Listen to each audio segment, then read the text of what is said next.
더드림 온라인 가정 예배에 나오신 성도님들 한 분 한 분을 주님의 이름으로 축복하고 환영합니다. 이번 한 주 동안 주님의 세심한 돌보심을 체험하며 주님과 동행하는 은혜의 날들이 되기를 소망합니다. 이제 찬송가 365장 마음속에 근심 있는 사람 찬양하시면서 5월 넷째 주 가정 예배를 시작하겠습니다.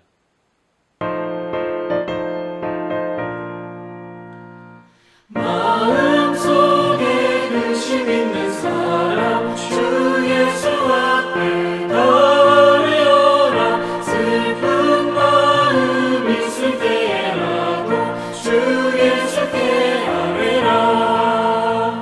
주 예수 앞에 나아오라. 주 우리의 친구니 무엇이나 근심하지 말고 주 예수께 아뢰라. 눈물 나며 깊은 한숨 쉴 때 주 예수 앞에 아뢰라. 은밀한 죄 내게 있더라도 주 예수께 아뢰라. 주 예수 앞에 아뢰라. 주 우리의 친구니 무엇이나 근심하지 말고 주 예수께 아뢰라.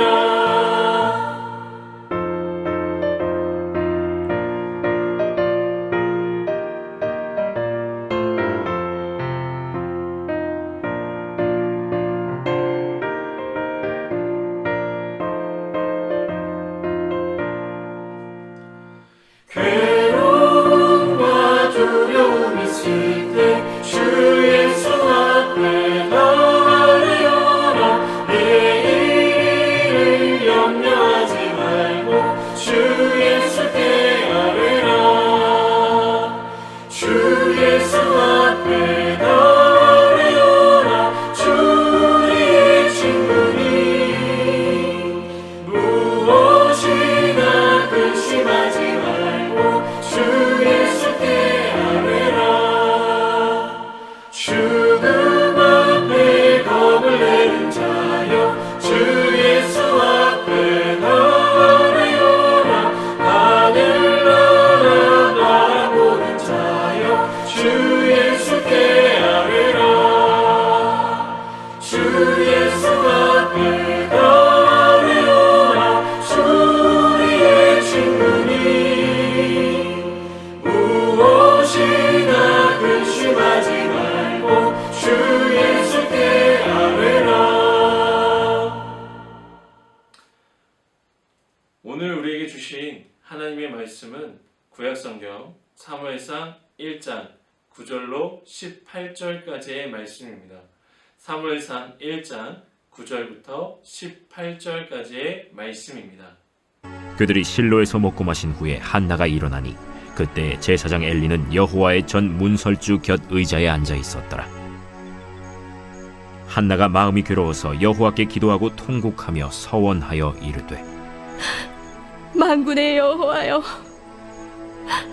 만일 주의 여종의 고통을 돌보시고 나를 기억하사 주의 여종을 잊지 아니하시고 주의 여종에게 아들을 주시면 내가 그의 평생에 그를 여호와께 들고 삭도를 그의 머리에 대지 아니하겠나이다. 그가 여호와 앞에 오래 기도하는 동안에 엘리가 그의 입을 주목한즉 한나가 속으로 말하며 입술만 움직이고 음성은 들리지 아니하므로 엘리는 그가 취한 줄로 생각한지라. 엘리가 그에게 이르되 네가 언제까지 취하여 있겠느냐? 포도주를 끊으라. 대주여, 그렇지 아니하니이다. 나는 마음이 슬픈 여자라. 포도주나 독주를 마신 것이 아니요 여호와 앞에 내 심정을 통한 것뿐이오니 당신의 여종을 악한 여자로 여기지 마옵소서.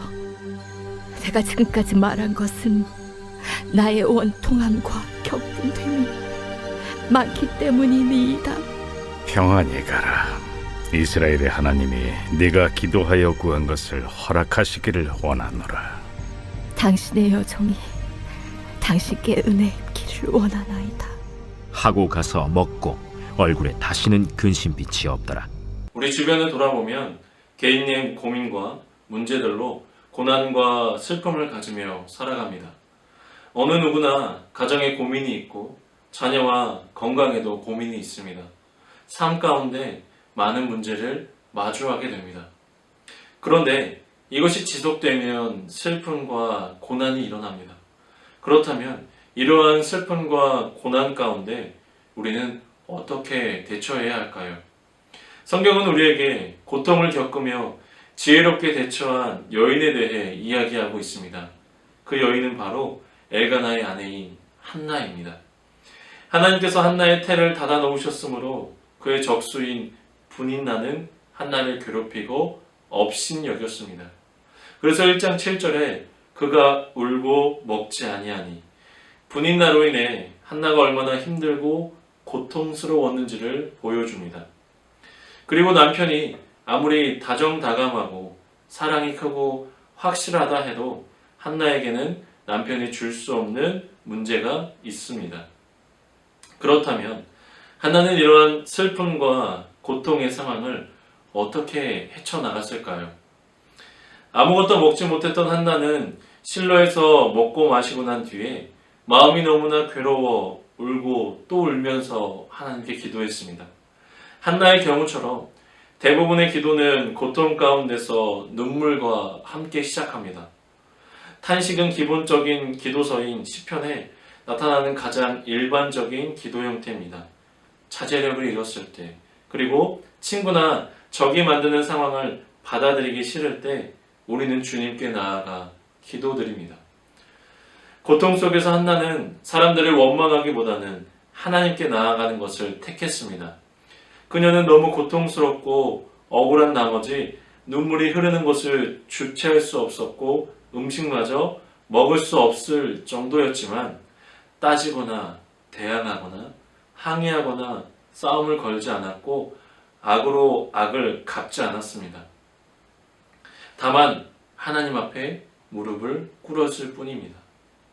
우리에게 고난과 슬픔이 가득할 때 누구를 찾아가시나요?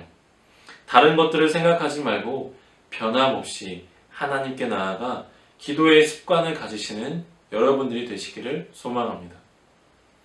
한나는 고통 때문에 기도를 시작했으나 고통에 얽매여 있지는 않았습니다. 그녀의 기도는 일종의 서원 형식을 취하고 있습니다. 한나는 서원 형식으로 기도함으로써 책임감을 가지고 심지어 자신을 희생제물로 드린다는 마음으로 기도에 깊이 몰두합니다. 간구도 하지만 헌신도 합니다. 한나는 하나님께 아들을 달라고 기도했습니다. 그러나 그 아들을 하나님께 다시 돌려드릴 것을 약속했습니다. 하나님께 드리고 싶어하는 마음과 하나님 앞에서 괴로워하는 마음은 한나의 기도의 기본 요소입니다. 한나는 받을 것과 드릴 것을 함께 기대했습니다. 나시리는 하나님을 섬기는 일에 전적으로 헌신한 사람을 가리키는데 포도주를 마시지 못하며 삭발을 하지 않는 것이 특징이었습니다. 다시 말해 나스리는 즉흥적이거나 변덕스러운 헌신자들이 아닙니다. 한나처럼 우리도 고난과 슬픔이 있어도 그것을 해결해 주실 것을 구해야 합니다. 마태복음 7장 7절에서 8절을 보시면 구하라 그러면 너희에게 주실 것이요 찾으라 그러면 찾을 것이요 문을 두드리라 그러면 너희에게 열릴 것이니 구하는 이마다 받을 것이요 찾는 이는 찾아낼 것이요 두드리는 이에게는 열릴 것이니라. 이처럼 하나님께 우리의 부족한 것을 고백해야 합니다. 우리의 고백을 들으시고 하나님의 뜻 가운데 이루어 주실 것입니다. 그리고 우리는 하나님을 사랑하는 마음을 표현해야 합니다. 우리의 시간과 삶을 하나님께 드리는 결단을 할 수 있어야 합니다. 한나는 혼자서 소리 없이 기도했습니다. 그런데 그녀를 지켜보던 사람이 있었습니다. 실로의 성소를 주관하는 제사장 엘리가 성소문 곁에 있는 감독 자리에 앉아서 한나를 바라보고 있었던 겁니다. 기도 소리를 들리지 않는데 한나의 입술이 오랫동안 계속 움직이는 것을 지켜보던 엘리는 그녀가 술 취했다는 결론을 내렸습니다. 그 시대가 정한 관습대로 기도하지 않아 술 취했다고 비난받는 사람이 한나 말고 또 있습니다. 오순절에 기도하던 예수님의 제자들도 비슷한 비난을 받았습니다. 그리고 똑같은 이유로 이것은 점잖은 사람들이 드리는 정상적인 기도 방법이 아니다라는 오해를 종종 받았습니다. 당시 엘리 제사장이 생각하던 정상적인 기도 방법은 제사장의 지시에 따라 향과 제물을 준비한 후 예배 의식에 참여하며 기도하는 것이었습니다. 그러나 한나는 준비한 제물도 없거니와 제사장에게 어떤 지침도 묻지 않았고 성소에 홀로 들어가 기도했습니다.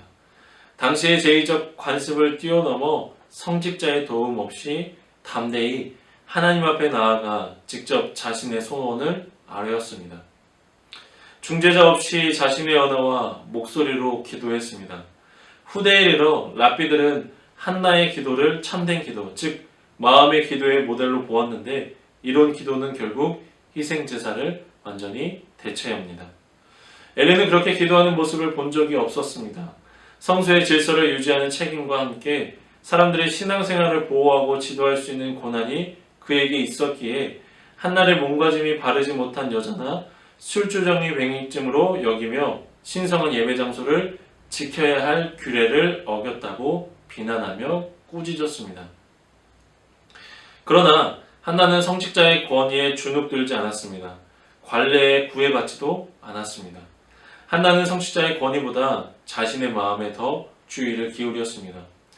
엘리 제사장의 책망을 대수롭게 여기지 않고 자신이 짊어지고 있는 고통을 주님 앞에 내려놓는 자신의 방식대로 기도할 수 있는 권리를 주장했습니다. 한나의 담대함은 선례를 찾아보기 어렵습니다. 평범해 보이는 이 여인의 기도는 별다른 특징이 없어 보입니다. 간절하게 일정한 형식 없이 자기 혼자 드리는 소리 없는 기도입니다. 그녀는 그 시대 사람들이 맡겨준 역할에서 벗어나 독특한 방식으로 거룩한 역사에 진입했습니다.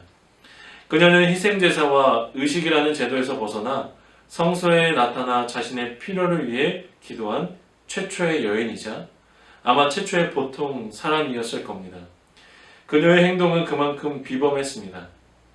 보통 사람 한나, 주변 인물 한나, 성직자로 임명받지 않는 한나, 그녀는 어느 순간 우리가 본받아야 할 최초의 기도 모델로 등장합니다. 기도 응답은 경건함이나 직분에서 오는 것이 아니라 절박한 마음에서 옵니다. 그녀는 담대하게 이렇게 주장합니다. 나는 마음이 몹시 괴로운 여자입니다. 엘리 제사장은 무지와 우둔함 때문에 한나를 책망했지만 그렇다고 제사장 직분의 유용성을 잃지는 않았습니다. 아직 제사장으로서 해야 할 일이 있기 때문입니다. 종교의 형식적인 절차들과 영성의 자발적 행위들을 극단적으로 대립시킬 필요는 없습니다. 명예롭게도 엘리는 한나의 내적인 심령 상태와 소리 없는 기도가 진실하다고 인정합니다. 엘리는 한나를 축복하고 그녀를 위해 함께 기도합니다.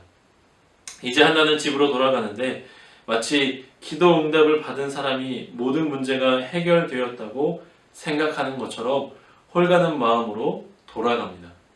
실로 놀라운 일이 아닐 수 없습니다. 보시다시피 아직 아무 일도 일어나지 않았기 때문입니다. 한나는 비록 연약한 여인의 몸이었지만 그 시대의 아픔과 자기 자신의 슬픔을 하나님께 나아가 기도하고 다른 어떤 장애물 앞에서도 무너지지 않고 하나님을 믿고 신뢰했습니다. 한나를 통해 기억해야 할 것은 그녀가 고통 가운데서도 하나님께 나아가 기도했다는 것입니다. 한나는 평범한 여인이었습니다. 그러나 하나님께 나아가 기도하며 어떠한 상황이 일어날지 모르더라도 하나님을 신뢰했습니다. 주변의 사람들을 보면 다 행복해 보이지만 각자만의 문제가 있습니다. 한 가지씩은 문제가 있고 각자의 기도 제목이 있습니다. 그러므로 여러 가지 문제가 있고 슬픔과 고난 속에 있을 때 넘어지거나 쓰러지지 않고 하나님을 붙잡는 자리를 사모하는 여러분이 되시기를 소망합니다. 또한 그 기도의 자리에서 하나님 앞에 나의 문제들을 내려놓고 간구하는 여러분들이 되시기를 바랍니다. 그리하지 아니하실지라도 끝까지 하나님을 신뢰하는 믿음의 고백을 통해 하나님의 뜻 가운데 마음의 평화와 주의 승리를 함께 경험하는 여러분들이 되시기를 소망합니다. 기도하겠습니다. 사랑의 하나님, 우리가 걸어가는 인생길에는 너무도 많은 고난의 풍파들이 예고 없이 찾아옵니다. 주님, 우리를 긍휼의 눈으로 보아 주시옵소서. 위기 속에서 하나님을 부를 때 달려와 주시고 부르짖을 때 구해 주시며 기도할 때 응답하여 주시옵소서. 우리를 힘들게 하는 삶의 문제들이 해결되기를 기도합니다. 주님의 자비와 긍휼로 변화의 은혜를 베풀어 주시옵소서. 우리의 모든 삶, 우리의 모든 것이 전능하신 하나님의 손안에 있음을 믿음으로 고백하오니 모든 것이 합력하여 선을 이루는 은혜를 체험하게 하여 주시옵소서. 선한 목자 되시는 주님, 우리의 발걸음이 주에게 향하고 주의 안에서 성숙하여지는 우리가 되기를 바랍니다. 그래야 세상에 어디 있든 주의 영광만을 위해 사는 주의 거룩한 자녀가 되게 하옵소서. 모든 것 감사드리오며 예수님의 이름으로 기도드립니다. 아멘. 주기도문 하심으로 가정예배를 마치겠습니다. 하늘에 계신 우리 아버지, 아버지의 이름을 거룩하게 하시며 아버지의 나라가 오게 하시며 아버지의 뜻이 하늘에서와 같이 땅에서도 이루어지게 하소서. 오늘 우리에게 일용할 양식을 주시고 우리가 우리에게 잘못한 사람을 용서하여 준 것 같이 우리의 죄를 용서하여 주시고 우리를 시험에 빠지지 않게 하시고 악에서 구하소서. 나라와 권능과 영광이 영원히 아버지의 것입니다. 아멘.